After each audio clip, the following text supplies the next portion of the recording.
5 things happened today that almost never happen on the same day. The U.S. economy lost 92,000 jobs. Oil broke $90 for the first time in 2 years. Qatar warned $150 oil is weeks away. Silver vaults in Shanghai are 15 days from completely empty. And India just quietly dismantled the London pricing system that has run precious metals for decades. Any one of those is a headline on its own. All 5 on the same day. That is not coincidence. That is a system breaking. Stay with me, because by the end of this video, you are going to see exactly how these 5 things connect, and why the people who understand that connection are the ones who do not get caught off guard. At Market Crux, we do not just cover silver. We do not just cover gold. We cover every variable that moves those markets: oil, labor data, central bank policy, geopolitics, physical flows. Because none of these things exist in isolation. They are all part of the same picture. And when you can read the whole picture, not just the headline, you stop reacting. You start anticipating. That is the difference between panic and preparation. So let's build it, piece by piece. Starting with the data that hit this morning. The U.S. economy lost 92,000 jobs in February. The expectation was a gain of 58,000. That is not a miss. That is not even close to a miss. That is the economy moving in the completely opposite direction from what every mainstream forecast predicted. Unemployment climbed to 4.4%, above the 4.3% estimate. But here is the number that matters more than the headline. Average hourly earnings still rose 4%. Read that again. Jobs are disappearing, and wages are not falling. Those two things happening at the same time have a name. It is called stagflation. And stagflation is the one scenario where the Federal Reserve has no good options. Cut rates to save jobs, and you pour fuel on inflation. Hold rates to fight inflation, and you accelerate the job losses. That is not a corner. That is a sealed room with no doors. The market understood this immediately. The S&P dropped over 1%. The NASDAQ fell 1.5%. The small-cap Russell dropped over 2%. But the move that told the real story was in bonds. Yields fell at the same time as stocks. In a normal world, weak jobs data sends yields lower because traders expect rate cuts. That is a healthy signal. But this was not that. When stocks and yields both drop on the same weak data, the bond market is not betting on rate cuts. It is warning about economic deterioration. Layer on top. U.S. retail sales already fell 0.2% in January. Consumer spending has flatlined. Americans have stopped spending while prices are still rising. The soft landing the Fed spent 2 years selling to the public is not delayed. It is dead. Now add the war on top of that. Brent crude broke $90 today. The first time in 2 years. WTI is sitting at $87. The White House has made its position on Iran crystal clear. Unconditional surrender, no negotiations, no ceasefire, full capitulation, or nothing. Qatar's energy minister responded by warning markets directly. Oil could hit $150 within 2 to 3 weeks if tankers cannot move through the Strait of Hormuz. That is not a theoretical scenario.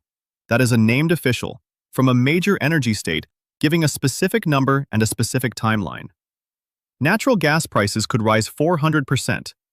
Qatar says global GDP takes a direct hit if this conflict continues even a few more weeks. Kuwait has already begun cutting production. It is now discussing limiting output to domestic consumption only. Roughly 2.6 million barrels per day of production is at risk. Oil storage across the Gulf is at capacity. Russia is supplying Iran with real-time intelligence on U.S. ship and aircraft locations. Iran has stated its upcoming attacks will be more intense and more widespread. This stopped being a geopolitical backdrop some time ago. It is now the primary variable in every single asset class simultaneously. Here is the inflation math the Fed is already losing against. Every $10 move higher in oil adds roughly 20 basis points of inflation pressure. Oil has moved from the mid-50s to $87. That is more than a full percentage point of additional inflation already in the pipeline. Right now. Today. At $100 oil, CPI pushes past 3% while the economy is shedding jobs. The Fed is not in a corner. It is in a sealed room. And someone just welded the door shut. Now let's talk about silver. Because the physical market today is saying something the paper price is still pretending not to hear. Western spot, $84. Shanghai spot, $96. That is a $12 premium, and it is not closing. But the premium is not the story. The vaults are the story. Since October, the Shanghai Futures Exchange has lost 77% of its silver inventory, from 36 million ounces down to 8.2 million, in a few months. Yesterday alone, 539,000 ounces left the SHFE vaults in a single session. At that drain rate, those vaults are empty in 15 days. The Shanghai Gold Exchange tells the same story.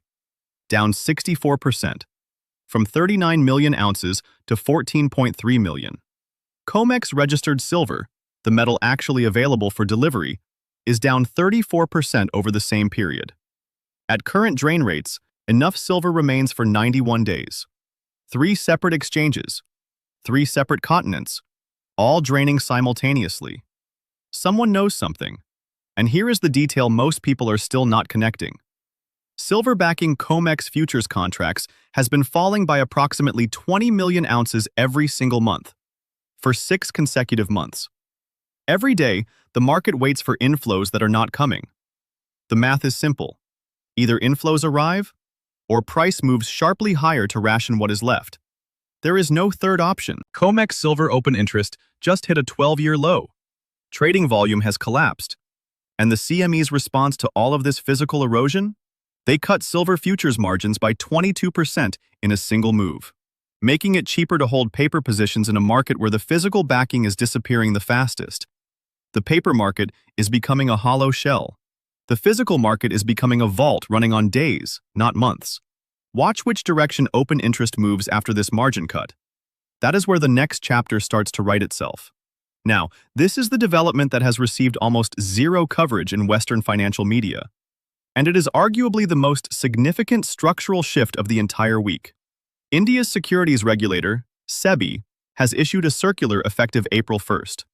Every mutual fund and ETF in India that holds physical gold or silver must stop using the LBMA London fixing price as its benchmark. Starting in April, they must use the domestic spot price from Indian exchanges.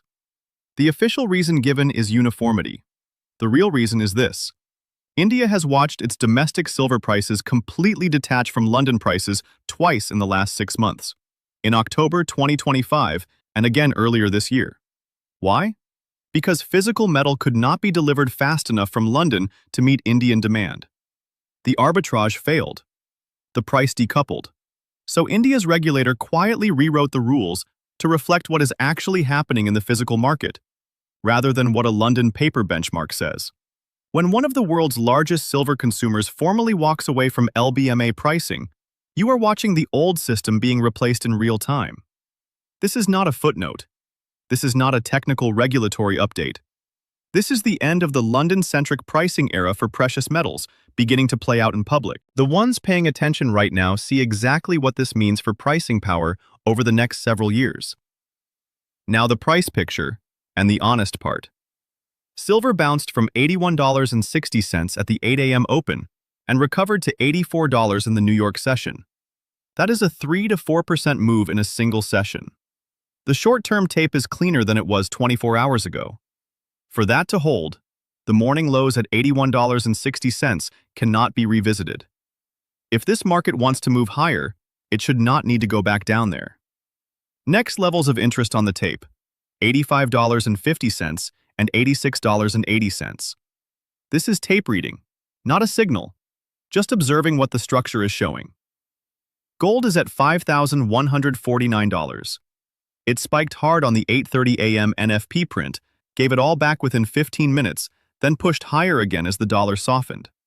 That is the pattern we have been watching all week. For gold to stay constructive, we do not want price revisiting the 8 a.m. lows. Levels to watch: $5,180 and $5,200. The DXY is starting to look weak on the chart, but it is not confirmed yet. Watch that closely.